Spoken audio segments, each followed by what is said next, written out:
भास्करराव, आज वर्धापन दिन आहे. वर्धापन दिनाच्या कार्यक्रमाला तुम्ही उपस्थित झाल्यात. काय प्रतिक्रिया तुमची? आज शिवसेना पक्षाचा 60वा वर्धापन दिन आहे.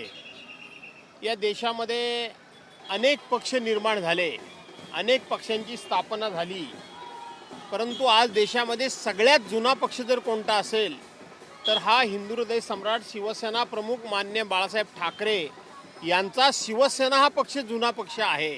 आणि त्या पक्षाच्या 60व्या वर्धापन दिनाला मला या ठिकाणी उपस्थित राहता येते, हे मी माझं भाग्य समजतो. पण कुठेतरी शिवसेना पुन्हा एकदा फुटलेली आहे. 6 खासदार जे जनतेने निवडून दिले मशाल चिन्हावर, ते 6 खासदार आता पुन्हा एकदा फुटलेले आहेत. असं आहे, ते फुटले की फोडले याचा शोध घ्यावा लागेल. जर ते फुटले असतील किंवा त्यांना जर फोडलं गेलं असेल तर त्या संदर्भामध्ये खरं सांगायला गेलं तर फोडणारांना आणि फुटणारांना दोघांनाही लाजा वाटल्या पाहिजेत. लाजा एवढ्याकरता वाटल्या पाहिजेत, 2019 साली असे सगळे सांगत होते की नरेंद्र मोदींचा फोटो लावून तुम्ही आमच्या फोटोवर निवडून आलात. या वेळेला जे निवडून आलेले खासदार हे नरेंद्र मोदींच्या फोटोवर निवडून आलेत का?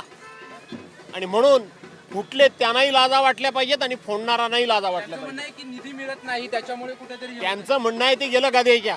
पण तुम्ही पण विरोधात गेल्या अनेक दिवसांपासून आहात. तुम्हाला हा अनुभव आलाय का? खासदारांना जो आलाय तो आमदारांना अनुभव आहे? 100% निधी देत नाही. यांच्या बापाच्या घरचा निधी असल्यासारखे हे वागतात. ह्या राज्य म्हणजे यांच्या बापाचं, देश म्हणजे यांच्या बापाचा. निधी हा जनतेच्या टॅक्सामधून मिळतोय आणि म्हणून तो भ्रष्टाचार करण्याकरता म्हणून हे वापरतात. हा त्रास होतोय. भास्कर जाधव आपल्या सोबत होतोय आणि निधी आपल्या बापाचा असल्यासारखं सरकार हे निधी वापरतंय. विरोधातल्या नेत्यांना निधी देत नाही अशी भावना जी आहे ते भास्कर जाधव यांनी व्यक्त केलेली आहे. कॅमेरामॅन खंडू कसबे सह निवृत्ती बाबर, TV9 मराठी, मुंबई.